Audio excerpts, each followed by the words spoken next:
Okay, Kohalayim, Yahweh, Ba'ashem Yahushua, Ba'ashem Rakar Kodash. I did a previous video called Responsibility, if I'm not mistaken. Oh, give me a second. Yeah, Responsibility. And I said in the video I will make a part two or continuation to the topic. And now I'm back with part two or the continuation of responsibility. Excuse me. So what we have on the screen, and it says this: responsibility starts with me. So for a person to make changes, that person first must identify that there is a problem, and you have to take accountability because that comes with shedding off the old man. And like the elder Apostle Gabar always like to say that a number one enemy is ourselves. So it starts with you. And holding yourself accountable and taking on responsibility. Now, two things I want to talk about is dealing with funds, going to work, and the second is taking hold of responsibility of the work of the Most High. So now dealing with funds, I spoke about it in the last video.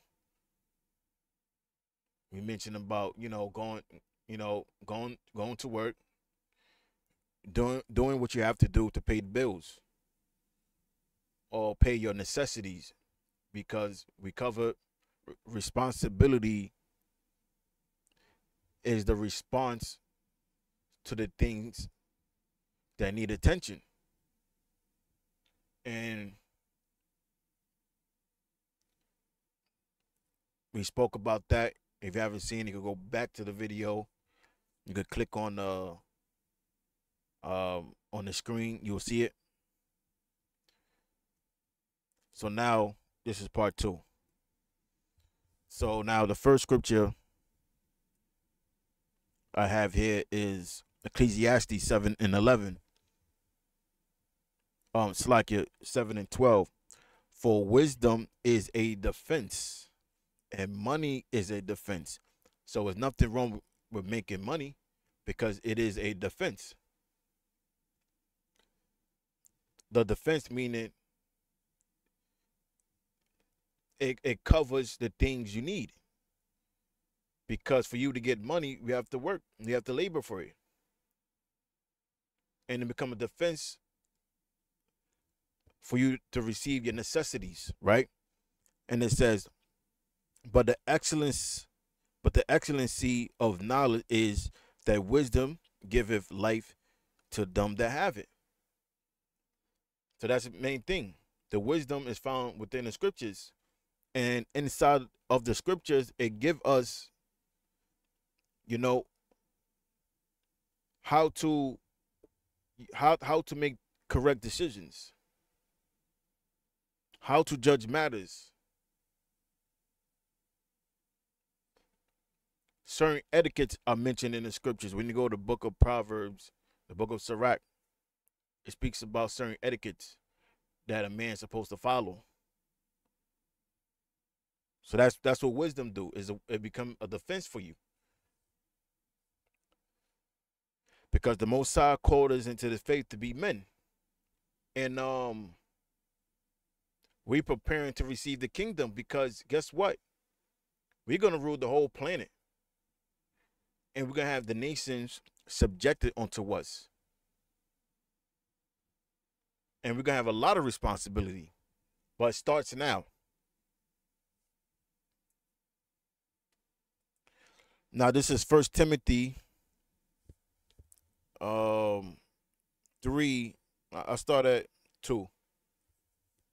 It says, a bishop then must be blameless, the husband of one wife, vigilant, sober, of good behavior, given to hospitality, apt to teach, Now, a bishop is pretty much an elder,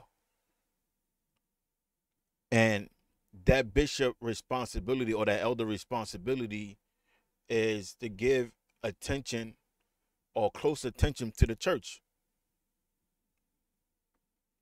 They assess what the church is lacking, and they feed them with scriptures on the things that need to be corrected. Like, give you an example, you read the book of Romans, Corinthians, Galatians. That those was letters from Paul of things that needed to be corrected within the church. So that was an example of a bishop. Then it says vigilant, sober, meaning to be clear-minded, because you're not supposed to be this guy that's always drunk all the time, sloppy drunk. Because the thing with alcohol is you lose your mental impairment when you drink, and that's not a good trait of a leader. Now it says, now I'm not saying you can't drink, but there's a time and place for everything.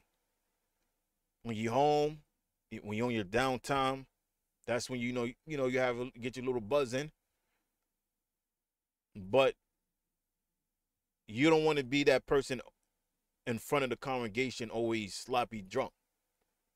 That's what I'm saying. And it says of good behavior, given to hospitality, apt to teach, not given to wine, nor striker. That's a person that's impulsive. And we're going to talk about that too, being impulsive. Because some guys, they always find themselves in circumstances because they're impulsive. They can't control themselves. So they find themselves being in jams. And a lot of times, and we all guilty of it, a lot of the problems we have is because us self sabotaging our own selves. We the only one to blame.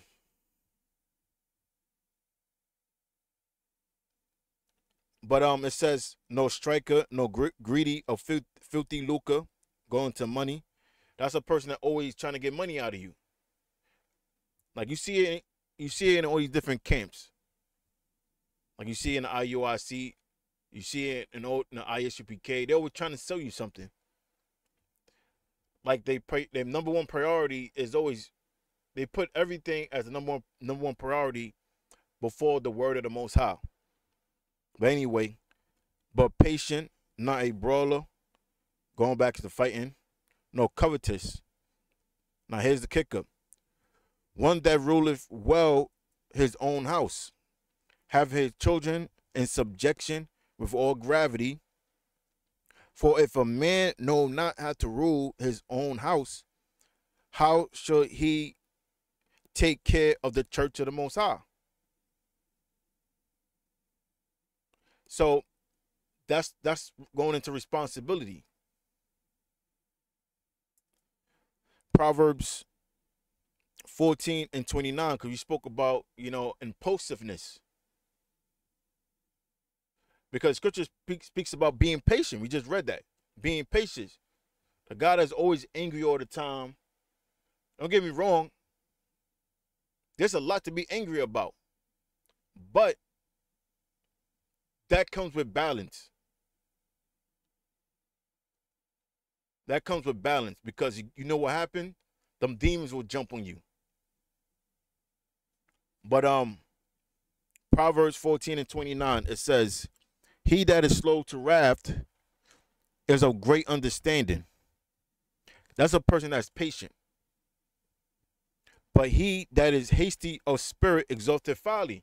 So a person that is impulsive, it says it right here, he exalteth folly. Other words, he's exalting foolishness.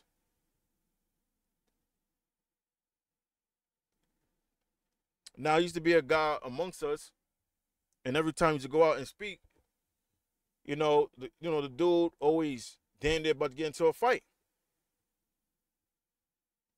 because he was carnal. That's another example of being carnal, is being impulsive. And we always had to hold them back. And guess what? He's not around no more.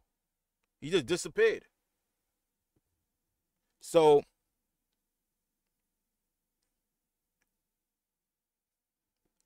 Proverbs 25, and I'm going to close it. It says, he that have no rule over his own spirit, meaning self-control, is like a city that is broken down and without walls. Now, in ancient time, they built up walls to keep intruders and enemies from outside, from coming inside the city. So a person that cannot rule his own spirit or have self-control, he's like a city without defense walls. Anything could come in. That's what I was saying earlier. A person that don't have self-control, you're inviting yourself to demons. That's what it means to be a city without walls. Because anything that comes to your mind, you act on it.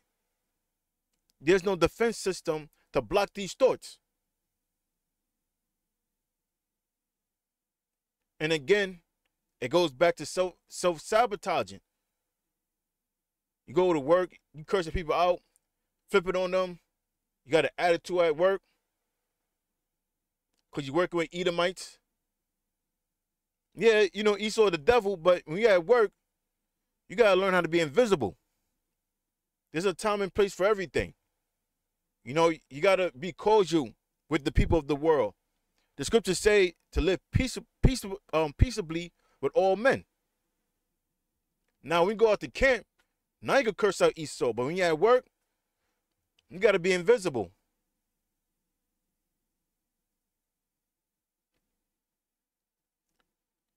So, I'll close with that.